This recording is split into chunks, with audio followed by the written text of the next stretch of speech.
ಬನ್ನಿ ಫ್ರೆಂಡ್ಸ್, ನಾವು ಮಾಡ್ತಾ ಇರೋದು ಟಮಾಟಿ ರಸಮ್. ಅದಕ್ಕೆ ಬೇಕಾಗಿರೋ ಸಾಮಗ್ರಿಗಳು 4 ಟಮಾಟೆ ಹಣ್ಣು ಹಾಕ್ಕೊಂಡು ಹುರ್ಕೋಬೇಕು ಫ್ರೆಂಡ್ಸ್. ಒಂದು ಹಂಚು ಕಾಯಿ ಕಟ್ಕೊಂಡು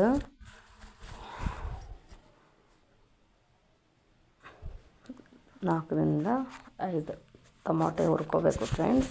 ನಾನು 4 ತೊಗೊಂಡಿದ್ದೀನಿ. ಆನಂತರ 2 ಈರುಳ್ಳಿ ಹೆಚ್ಚಾಕಬೇಕು ಫ್ರೆಂಡ್ಸ್. ಅದನ್ನ ಫ್ರೈ ಮಾಡ್ಕೋಬೇಕು. ಇದು ಚೆನ್ನಾಗಿ ಫ್ರೈ ಆಗಬೇಕು ಫ್ರೆಂಡ್ಸ್. ಆನಂತರ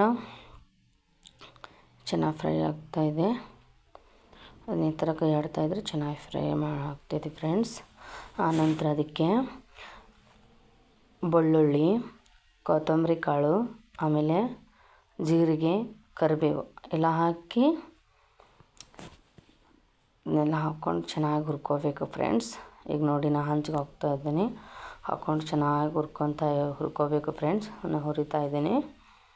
ನೀವು ಹಂಚರ ಇಟ್ಕೋಬೋದು ಫ್ರೆಂಡ್ಸ್. ಆನಂತರ ಬಾಳೆ ಟೈಪ್ ಅದನ್ನಾರ ಇಟ್ಕೋಬೋದು ರೀ. ನೀವೇನಾದರೂ ಇಟ್ಕೊಂಡು ಹುರ್ಕೋಬೋದು ಫ್ರೆಂಡ್ಸ್. ನಾವೆಲ್ಲ ಈ ಕಡೆ ಹಳ್ಳಿ ಕಡೆ ಎಲ್ಲ ಹಂಚಿನಲ್ಲಿ ಹುರ್ಕೊತೀವಲ್ಲ, ಹಾಗಾಗಿ ಹಂಚಿನಲ್ಲಿ ಹುರ್ಕೊತೀವಿ ಫ್ರೆಂಡ್ಸ್. ಆನಂತರ ಒಂದು ಸ್ವಲ್ಪ ಎಣ್ಣೆ ಹಾಕ್ಕೊಂಡು ಫ್ರೈ ಮಾಡ್ಕೋಬೇಕು ಫ್ರೆಂಡ್ಸ್. ಕೈ ಆಡಬೇಕು ಮತ್ತು ಚೆನ್ನಾಗಿ. ಆಮೇಲೆ ಆನಂತರ ಒಂದು ಪ್ಲೇಟಿಗೆ ತಗೊಳ್ಬೇಕು ಫ್ರೆಂಡ್ಸ್. ಅದೆಲ್ಲ ಫ್ರೈ ಆದಮೇಲೆ ಒಂದು ಪ್ಲೇಟಿಗೆ ತಗೊಂಡು ಅದನ್ನೀಗ ಮಿಕ್ಸಿ ಜಾರ್ಗೆ ಹಾಕ್ಕೋಬೇಕು ಫ್ರೆಂಡ್ಸ್.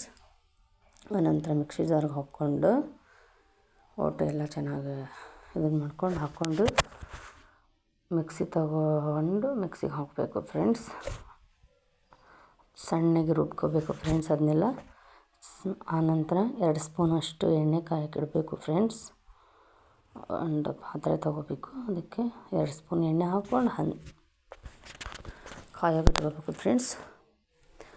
ಅದು ಎಣ್ಣೆ ಕಾದ್ಮೇಲೆ ಫ್ರೆಂಡ್ಸ್, ಚೆನ್ನಾಗಿ ಸ್ವಲ್ಪ ಎಣ್ಣೆ ಕಾದ್ಮೇಲೆ ಅದಕ್ಕೆ ಒಂದು ಸ್ಪೂನಷ್ಟು ಸಾಸಿವೆ ಕಾಳು, ಆನಂತರ ಒಂದು ಅರ್ಧ ಚಮಚದಷ್ಟು ಜೀರಿಗೆ ಹಾಕ್ಕೋಬೇಕು ಫ್ರೆಂಡ್ಸ್. ಆನಂತರ ಒಂದಿಷ್ಟು ಕರಿಬೇವು ಹಾಕ್ಕೋಬೇಕು ಫ್ರೆಂಡ್ಸ್. ಆನಂತರ ನಾವು ಖಾರದ ಪುಡಿ ಹಾಕ್ಕೊತೀವಿ ಫ್ರೆಂಡ್ಸ್ ಎಣ್ಣೆ ಒಳಗೆ. ಆನಂತರ ರುಬ್ಬಿದ ಎಲ್ಲ ಪೇಸ್ಟ್ ಹಾಕ್ಕೊಂಡು ಕೈ ಆಡ್ಕೋಬೇಕು ಫ್ರೆಂಡ್ಸ್. ಎಲ್ಲ ಚೆನ್ನಾಗಿ ಅದನ್ನೇ ರುಚಿಗೆ ತಕ್ಕಷ್ಟು ಉಪ್ಪು ಹಾಕ್ಕೊಂಡು ಕೈ ಆಡ್ಕೋಬೇಕು ಫ್ರೆಂಡ್ಸ್. ನಮಗೆ ಎಷ್ಟು ಬೇಕು ಅಷ್ಟು ನೀರು ಹಾಕ್ಕೋಬೋದು. ನಿಮಗೆ ಎಷ್ಟು ಬೇಕು ಮಂದಿಗೆ ಮಂದಿಗೆ ಮಾಡ್ಕೋಬೋದು. ಅದ್ರಾಗ ಸ್ವಲ್ಪ ಇದನ್ನು ಮಾಡ್ಕೋಬೇಕಂದ್ರೆ ಆ ಥರನೂ ಮಾಡ್ಕೋಬೋದು ಫ್ರೆಂಡ್ಸ್. ಈಗ ಅದಕ್ಕೆ ನಮಗೆ ಎಷ್ಟು ಬೇಕು ಅಷ್ಟು ನೀರು ಹಾಕ್ಕೊಂಡು ನಾವು ಕುದಿಲಿಕ್ಕೆ ಬಿಡ್ತೇವೆ ಫ್ರೆಂಡ್ಸ್. ಅದೆಲ್ಲ ಚೆನ್ನಾಗಿ ಕುದಿಬೇಕು. ಆ ಥರ ಎಲ್ಲ ಕುದ್ಮೇಲೆ ಭಾಳ ಟೇಸ್ಟ್ ಆಗುತ್ತೆ. ನೀವು ಎಮರ್ಜೆನ್ಸಿ ಏನು ಐಟಮ್ ಇರಲ್ಲ ಮನ್ಯಾಗ, ಅದನ್ನೆಲ್ಲ ಮಾಡೋದ್ರ ಬದಲು ಇದನ್ನು ಎಮರ್ಜೆನ್ಸಿ ಮಾಡ್ಕೊಂಡು ಊಟ ಮಾಡ್ಬೋದು. ಒಂದು ಸತಿ ಮಾಡ್ಕೊಂಡು ನೋಡಿರಿ, ಭಾಳ ಟೇಸ್ಟ್. ನೀವು ಮಾಡ್ಕೊತೀರ ಮತ್ತೊಂದು ಸತಿ ಮಾಡ್ಕೊಂಡು ಊಟ ಮಾಡ್ತೀರ. ಈ ಥರ ಆಗೈತೆ, ಚೆನ್ನಾಗಿ ಬರ್ತದೆ ಫ್ರೆಂಡ್ಸ್. ಟೇಸ್ಟ್ ಮಾತ್ರ ಸೂಪರ್. ನೀವು ಇದೇ ಥರ ಮಾಡ್ಕೊಳ್ಳಿ, ಚೆನ್ನಾಗಿ ಬರ್ತೈತಿ.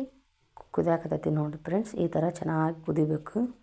ಈ ಥರ ಕುದ್ದ ನಂತರ ಬಿಸಿ ಅನ್ನದಲ್ಲಿ ಹಾಕ್ಕೊಂಡು ಊಟ ಮಾಡಿದರೆ ಸೂಪರ್ ನೋಡಿ ಫ್ರೆಂಡ್ಸ್. Super ಆಗಿರ್ತೈತೆ friends.